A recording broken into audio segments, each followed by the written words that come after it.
Hello everyone, this is me Tar Thamang. Welcome to Nurse Edition. I am a BS Nursing fourth year student of Nepal and I have already completed my fourth year exam and waiting for my result. Currently I am preparing for my license exam. तपाईहरुलाई पनि थाहा भइसक्यो होला एनएनसीले licence examination for नर्सेसको लागि चाहिँ date तोकिसकेको छ that is असार 26. So this video is gonna be about everything that you need to know about licensure examination. आजको यो भिडियोबाट तपाईहरुले चाहिँ लाइसेन्स एक्जामको इम्पोर्टेन्ट के छ र यो लाइसेन्स एक्जामको इलिजिबिलिटी क्राइटेरियामा को पर्नुहुन्छ र के चाहिन्छ, डकुमेन्ट्सहरु के चाहिन्छ, एप्लिकेसन प्रोसेस, क्वेशन कस्तो टाइपको आउँछ, कुन कन्टेन्टबाट कति मार्क्स कभर हुन्छ, अनि fee structure, duration of an exam,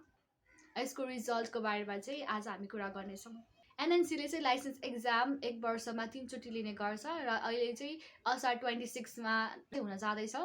र त्यसको लागि चाहिँ सबैजना प्रिपरेसनमा हुनुहुन्छ होला। लाइसेन्स एक्जामिनेसनको मेन पर्पज भनेको चाहिँ to provide quality nursing care and quality nursing education professional conduct होस् भन्नको लागि चाहिँ गरिन्छ। इलिजिबिलिटी क्राइटेरिया भन्नुपर्दाखेरि चाहिँ यदि नेप्लिज सिटिजन हो भने तपाईले चाहिँ एनएनसीले एप्रुभ गरेको नर्सिङ इन्स्टिट्युसनहरुबाट चाहिँ नर्सिङ प्रोग्राम कम्प्लिट गरेको हुनुपर्छ र तपाईसँग चाहिँ डकुमेन्ट्सहरु चाहिँ हुनुपर्छ जस्तै कि मार्कसिट एन्ड क्यारेक्टर सर्टिफिकेट हुनुपर्छ। इनिशियल नर्सिङ र बीएससी नर्सिङलाई दुवैलाई चाहिँ एउटै लाइसेन्स एक्जाम हुने गर्छ। सेम एक्जाम चाहिँ उनीहरूले पास गर्नुपर्ने हुन्छ। यदि नेप्लिज सिटिजन हो र graduate from other different countries like India हो भने चाहिँ उहाँहरूले चाहिँ कन्सर्न अथोरिटी त्यहाँको कन्सर्न अथोरिटी गभर्मेन्टले एप्रुभ गरेको इन्स्टिट्युटबाट चाहिँ नर्सिङ प्रोग्राम चाहिँ पास हुनु जरुरी छ र त्यही अनुसारको उनीहरूमा चाहिँ डकुमेन्ट्स चाहिँ प्रेजेन्ट हुनुपर्छ एज एन एभिडेन्स। लाइसेन्स एक्जाममा तपाईलाई डिफ्रेन्ट सब्जेक्टहरुबाट क्वेसन आउने गर्छ जस्तै कि integrated science, fundamental of nursing, community health nursing, adult nursing, child health nursing, midwifery and गाइनेकोलोजी,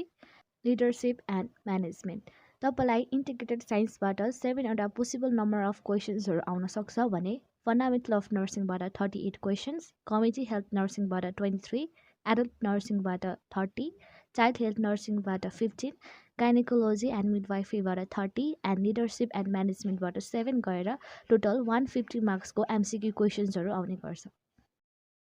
integrated साइन्सबाट तपाईलाई anatomy, physiology, microbiology and pharmacology related कन्टेन्टहरु आउने गर्छ र एनाटोमी एन्ड फिजियोलोजीबाट कार्डियोभास्कुलर र लिम्फेटिक सिस्टमबाट पनि क्वेसन्सहरु आउने गर्छ।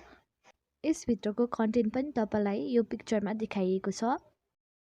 Similarly, musculoskeletal system, nervous system, respiratory system, gastrointestinal system and endocrine system बाट पनि क्वेसन्सहरु आउन सक्छ। Likewise, urinary system and reproductive system बाट पनि क्वेसन्सहरु आउने गर्छ।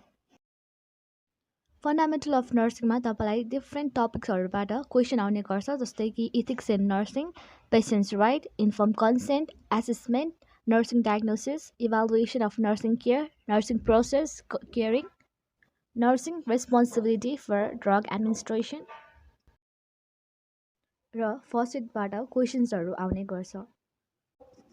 कम्युनिटी हेल्थ नर्सिङबाट तपाईलाई community health and community health nursing, communication skill, community resources, health education, home visiting, primary health care, demography or health indicators, epidemiology, environmental health, nutrition,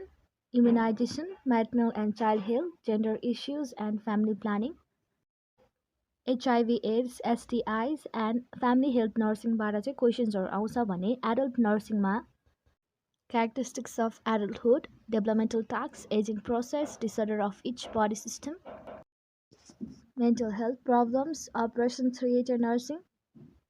pre and post operative nursing care, rehabilitation, nursing care of the client in the terminal stage of dying, stress and crisis management बाट question आउँछ भने child health नर्सिङमा growth and development of child in each stage like infancy, school age and adolescence, nurse role on promotion of the growth and health development of children, nursing care to child and family health promotion for system children र paediatric प्रोसिजरहरुबाट question आउँछ भने midwifery and गाइनेकोलोजीमा deformation of sex, sexuality, component of reproductive health, reproductive right,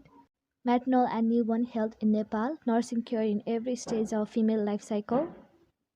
fetal growth and development, care during pregnancy, care during labor and birth, postnatal care, breastfeeding in HIV, hepatitis B, positive mother, obstetric emergencies,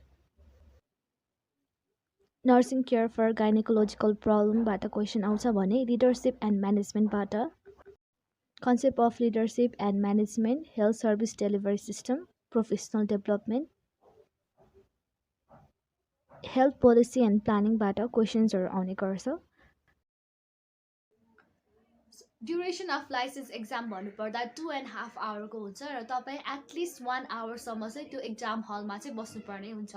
त्यस पछाडि चाहिँ तपाईँले आफ्नो copy चाहिँ submit गर्न सक्नुहुन्छ नर्सिङमा चाहिँ discipline and punctuality एकदमै इम्पोर्टेन्ट छ र तपाईँ चाहिँ टाइममा नै पुग्नुपर्ने हुन्छ यदि तपाईँ 15 मिनट्स लेट हुनुभयो भने तपाईँले चाहिँ एक्जाम हलभित्र छिर्न पाउनु हुँदैन विदिन 15 मिनट्सभित्रमा चाहिँ तपाईँ त्यो एक्जाम हलभित्र चाहिँ छिरिसक्नुपर्ने हुन्छ र यो एक्जाममा चाहिँ 150 मार्क्सको क्वेसन्सहरू आउने गर्छ र एटलिस्ट 50% मार्क्स चाहिँ तपाईँले ल्याउनु पर्ने हुन्छ पास हुनको लागि यसमा तपाईँको हाइएस्ट लोएस्ट मार्क्स हेरिँदैन जस्ट तपाईँले चाहिँ एटलिस्ट 50% ल्याएर चाहिँ पास गर्नुपर्छ लाइसेन्स चाहिँ पाउनुपर्ने हुन्छ र यसको रिजल्ट त्यही दिनमा आउने गर्छ एनएनसीको वेबसाइटमा गएर चेक गर्न सक्नुहुन्छ अथवा तपाईँलाई चाहिँ त्यही एनएनसीको बोर्डमा पनि राखिएको हुन्छ यसको फी स्ट्रक्चर चाहिँ 1600 हो तपाईँले चाहिँ 1600 पे गर्नुपर्छ थ्रु ई सेवा एनएनसीको पेजमा गएर त्यहाँ गएर चाहिँ तपाईँहरूले चाहिँ अनलाइन फर्म चाहिँ भर्न सक्नुहुन्छ तपाईँले चाहिँ चाहिने डकुमेन्ट्सहरू सबै स्क्यान गरेर चाहिँ अपलोड गरेर चाहिँ पठाउनु पर्ने हुन्छ जसमा तपाईँलाई चाहिने डकुमेन्ट्सहरू भन्नुपर्दा यदि तपाईँ पेसियल नर्सिङ हुनुहुन्छ भने तपाईँलाई एसएलसी र एसइईको मार्कसिट त्यही अनुसारले क्यारेक्टर सर्टिफिकेट अनि नर्सिङ प्रोग्रामको marksheet and character certificate due registration card passport size photo पनि चाहिन्छ व्हाइट ब्याकग्राउन्डमा चाहिँ पासपोर्ट साइज फोटो दुईटा अपलोड गर्नुपर्ने हुन्छ तपाईँको नागरिकता पनि चाहिन्छ यदि तपाईँ बिएस नर्सिङ हो भने तपाईँलाई एक्स्ट्रा तपाईँको +2 को रिजल्ट प्लस तपाईँको क्यारेक्टर सर्टिफिकेट चाहिँ चाहिन्छ त्यसको चाहिँ फोटोकपी तपाईँले स्क्यान गरेर तपाईँले अपलोड गर्नुपर्ने हुन्छ So guys, that's it for today, and if you like this video, don't forget to give thumbs up and subscribe to my channel. अब म फेरि license preparation videosहरू पनि बनाउने छु, so for more updates do subscribe to my channel. And at last, stay safe. Bye bye.